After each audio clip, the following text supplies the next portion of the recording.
Hey guys, welcome back to 100. So ఈరోజు video psychology అనుకుంటారా లేకపోతే ఒక టిప్ అనుకుంటారా స్టాక్ మార్కెట్ రిలేటెడ్గా, అది మీ ఇష్టం. మీ యొక్క మైండ్ సెట్ని బట్టి డిసైడ్ అయిపోద్ది. సో అసలు వీడియో ఏంటంటే, చాలామందికి ఎక్కువ అమౌంట్ పెడితేనే రిటర్న్స్ వస్తాయి అనే భ్రమలో ఉన్నారు అన్నట్టు. ఫర్ ఎగ్జాంపుల్, ఒక స్టాక్ మార్కెట్ అంటే ఒక 10 లక్షలు పెట్టాలి, లేకపోతే సరే మినిమం 1 lakh పెట్టాలి, లేకపోతే 5 lakhs పెట్టాలి, లేకపోతే 10 lakhs పెట్టాలి అంటే ఒక్కొక్కరి స్టాండర్డ్స్ని బట్టి వాళ్ళు అన్నట్టు.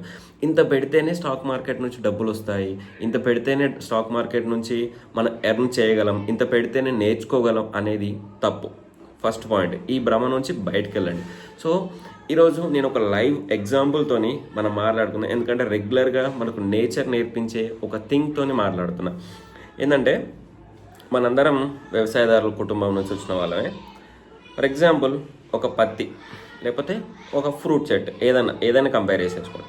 దానికి కాయ ఎంత ఉంటుంది, దాని యొక్క సీడ్ ఎంత ఉంటుంది ఆలోచించండి. సో డైరెక్ట్ ఒక సీడ్ని తీసేసుకోండి. ఫస్ట్ మనం ఒక సీడ్ని మట్టిలో పెట్టినప్పుడు ఒక స్ప్రౌట్లా తయారైన తర్వాత డైరెక్ట్ మట్టిలో పెట్టగానే చెట్టు అయి ఫలాలు ఇస్తుందా? నేను చెప్పే సైకాలజీ అర్థం చేసుకోండి. మనం నాటగానే ఆ ఒక సీడ్ని పెట్టగానే నెక్స్ట్ డేనే అది చెట్టు అయిపోయి అందరికి ఫ్రూట్స్ని ఇస్తుందా?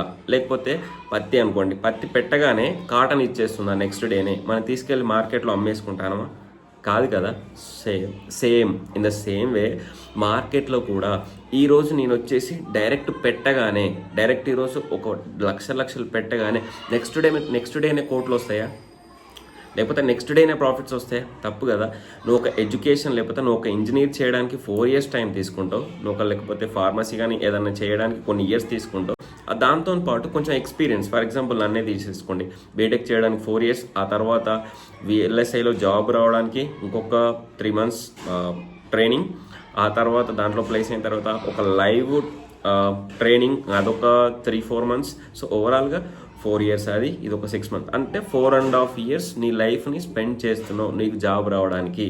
అలాంటి నువ్వు ఈరోజు మార్కెట్లో డబ్బులు పెట్టగానే రేపు రావాలని ఎలా ఆలోచిస్తున్నావు నువ్వు స్టాక్ మార్కెట్లో? అంటే స్టాక్ మార్కెట్ నేర్చుకోవద్దా? స్టాక్ మార్కెట్ నీకు అవసరం లేదా? స్టాక్ మార్కెట్లో నేర్చుకోకుండా డబ్బులు రావాలా? తప్పు కదా. సో అలానే చెట్టు కూడా మనం ఈరోజు ఒక సీడ్ పెట్టగానే నెక్స్ట్ డే ఫలాలు కానీ మనకు రిజల్ట్స్ కానీ ఇవ్వదు. సో ఆ సీడ్ ఏమవుతుంది, నెక్స్ట్ ఒక స్ప్రౌట్ అయిపోయి స్ప్రౌట్ నుంచి 1 or 2 days తర్వాత, లేకపోతే ఒక్కొక్క సీడ్ ఒకలా ఉంటుంది, లేకపోతే ఒక 5 days తర్వాత అది ఒక 1 or 2 ఇలా 2 leaves ఇస్తుంది అన్నట్టు, 2 ఆకులను ఇస్తుంది. సో ఆ 2 leaves అనేవి మనకు నేచర్ చెప్తుంది, ఏదైనా ఒకటి నీకు రిజల్ట్స్ రావాలి అంటే కొంచెం టైం పడుతుంది. ఆ నేచరే నీకు ఒక పెద్ద గురువు, ఆ నేచరే నీకు పెద్ద మోటివేటర్, నేచరే నీకు ఇన్స్పైరేషనల్. అదే నేచర్, దేవుడు పుట్టించిన సీడ్ నుంచే మనకి ఇంత టైం పడుతుంటే ఓకే, మనం కూడా పుట్టగానే నడవం కదా. సో అలానే స్టాక్ మార్కెట్లోకి రాగానే ఈరోజు డబ్బులు పెట్టగానే రేపు డబ్బులు వస్తాయా? సో అలా రాకూడదు. ఆ తర్వాత ఇప్పుడు ఏమైంది, చెట్టు కొంచెం పెరుగుతుంది, కొంచెం పెరిగిన తర్వాత ఆ మొక్క కొంచెం పెరిగిన తర్వాత కొన్ని పక్షులు వచ్చేసి దాని మీద స్టే చేస్తాయి, వాటి యొక్క సంతతిని పెంచేసుకోవడానికి. కొన్ని తర్వాత పూలు వస్తాయి, ఆ తర్వాత కొన్ని ఇయర్స్ తర్వాత పండ్లు వస్తాయి. సో ఒక చెట్టు పెరగడానికి ఇన్ని సంవత్సరాలు పడుతున్నప్పుడు, నీకు రిజల్ట్స్ రావడానికి ఇన్ని సంవత్సరాలు పడుతున్నప్పుడు స్టాక్ మార్కెట్ కూడా నీకు అంత తొందరగా ఎందుకు వస్తుంది? కొంచెం పేషెన్సీ కానీ కొంచెం నేర్చుకోకుండా నీకు స్టాక్ మార్కెట్ ఈరోజు పెట్టగానే రేపు ఎందుకు వస్తుంది అనే ఆలోచన మీకు రావాలి.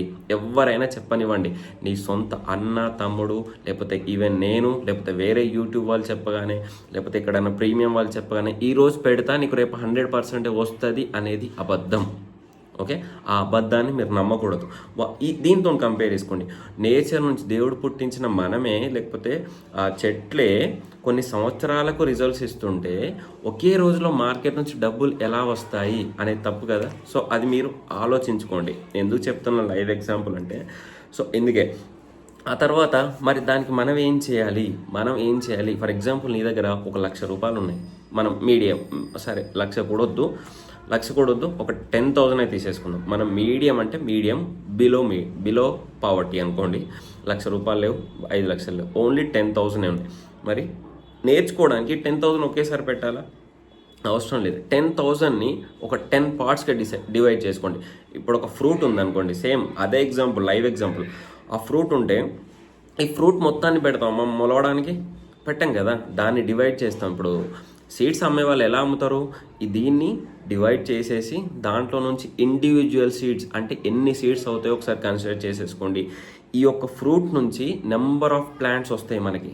అలానే ఈ యొక్క 10,000 నుంచి దాన్ని డివైడ్ చేసుకో, ఒక 10 పార్ట్స్గా డివైడ్ చేసుకో, లేకపోతే 10 సీడ్స్ అనుకొని ఒక్కొక్క విత్తనాన్ని స్టార్ట్ చేయి. అంటే ఒక్కొక్క 1000ని తీసుకొచ్చేయి.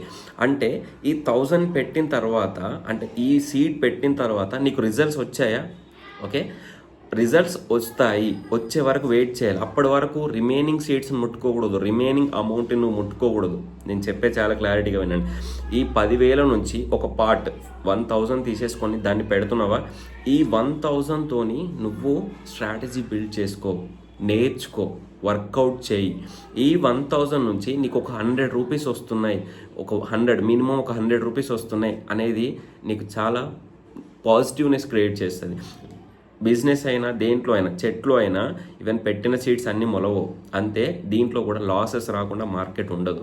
భయపడకూడదు, నేను చెప్పేది అదే. అందుకే ఈ 9,000 ముట్టుకోకూడదు.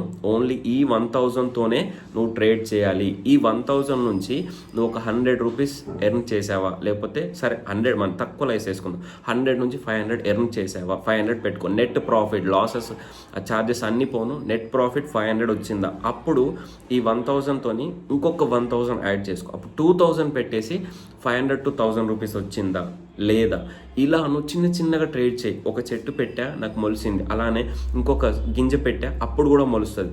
లేదా కొన్ని పోయాయంటే మళ్ళీ ఏం చేయాలి, మళ్ళీ ఇంకొక గిన్నె పెట్టుకో. అంతేగాని ఒకేసారి 10,000 తీసుకొచ్చి నేను బిల్డ్ చేసుకుంటా, 10,000తోనే నేను ట్రేడ్ చేస్తా, లేకపోతే కొందరు స్టాండర్డ్ లెవెల్స్ అయి ఉంటాయి కదా, 1 lakh ఉంటే 1 lakh ఒకేసారి పెడతా, 1 lakh ఉంటే 1 lakh పెట్టకు. 1 lakhని 10 పార్ట్స్గా చేసుకో, మళ్ళీ 10,000ని మళ్ళీ ఒక 10 పార్ట్స్గా చేసుకో. అంటే ఒక పండుని మనం ఎన్నిసార్లు ఎంత ఒలిచేసి ఎన్ని సీడ్స్ తీసుకుంటానో అర్థం చేసేసుకో. ఒక్కొక్క సీడ్ చెట్టుని మనం మొత్తం పండుని పెట్టట్లే, ఒక సీడుని పెట్టి ఒక వృక్షాన్ని తయారు చేయగలిగే సత్తా ఉన్నప్పుడు నేచర్కి, మనలో ఒక 1,000 రూపీస్ పెట్టేసి నేర్చుకునేంత సత్తా లేదా? లక్షలు పెడితేనే నేర్చుకోవడమా? ఇక్కడే చెప్తుంది కదా, నేచరే చెప్తుంది, నువ్వు ఫ్రూట్ పెట్టాల్సిన అవసరం లేదు, నువ్వు నాకు ఒకే సీడ్ పెట్టు, నీ జీవితానికి మొత్తం సరిపోయే తిండి ఇస్తా అని చెప్తుంది. అలానే నువ్వు ఒక 1,000తో నేర్చుకో, డివైడ్ చేసేసుకొని నీ జీవితం సెటిల్ అయ్యే విధంగా నేను చూస్తా అని నీకు నమ్మకం ఉండాలి. నీ మీద నీకు నమ్మకం రావాలి. సైకాలజీ అంటేనే ఇది. ఓకే, మన మీద మనకు నమ్మకం వచ్చేసి మనం నేర్చుకొని ముందుకెళ్తున్న కొద్దీ డబ్బులు యాడ్ చేయాలి. ఒకేసారి ఉన్న డబ్బు మొత్తం పెట్టేసి ఇబ్బంది పడకూడదు. లాస్ట్ వీడియోలో కూడా చెప్పా, ఆపర్చునిటీస్ వచ్చినప్పుడు డబ్బులు ఉండకపోవడం ఎంత దరిద్రమో, ఆ దరిద్రం రాకుండా మనం ఏం చేయాలంటే ముందే డబ్బులన్నీ సేవ్ చేసుకొని ఆపర్చునిటీస్లో ఉన్న కొంచెం అమౌంట్తోని నువ్వు నేర్చుకోవడం కూడా అంతే అదృష్టం. ఇప్పుడు నేర్చుకునేటప్పుడు చాలా జరుగుతాయి. ఒక మంచి స్టాక్ ఉన్నది, అది మూవ్ అయ్యే టైంలో నీకు డబ్బులు లేకపోతే వేస్ట్, నువ్వు అంత నేర్చుకొని వేస్ట్ అన్నట్టు. అందుకే చెప్తున్నా, డివైడ్ చేసుకోండి, మల్టిపుల్ టైమ్స్గా డివైడ్ చేసేసుకోండి. అదే లైవ్ ఎగ్జాంపుల్, ఇదే చెట్టే నీకు లైవ్ ఎగ్జాంపుల్, నేచర్ నీకు లైవ్ ఎగ్జాంపుల్. ఎవడేం చెప్పినా వినకూడదు, ఈవెన్ నేనేం చెప్పినా వినకూడదు, నేను కొనమన్నా నువ్వు ఆ స్టాక్ కొనకూడదు. నువ్వు నేర్చుకొని నీకు ఫ్యూచర్ కావాలి, స్లో గ్రోత్ కావాలి అన్నప్పుడే వర్కౌట్ చేయి. నేచర్ చెట్టు ఈరోజు పెట్టగానే రేపు పొద్దున్నే పండ్లు ఇవ్వదు. లైక్ అలానే మార్కెట్లోకి ఈరోజు ఎంటర్ గానే రేపు డబ్బులు రావు. ఓకే, టిప్ అనుకుంటారా, సైకాలజీ వీడియో అనుకుంటారా, మీ ఇష్టం. కొంచెం ఎక్కువ చెప్పుంటే సారీ, కానీ ఇదే రియాలిటీ. థ్యాంక్ యూ, జై హింద్.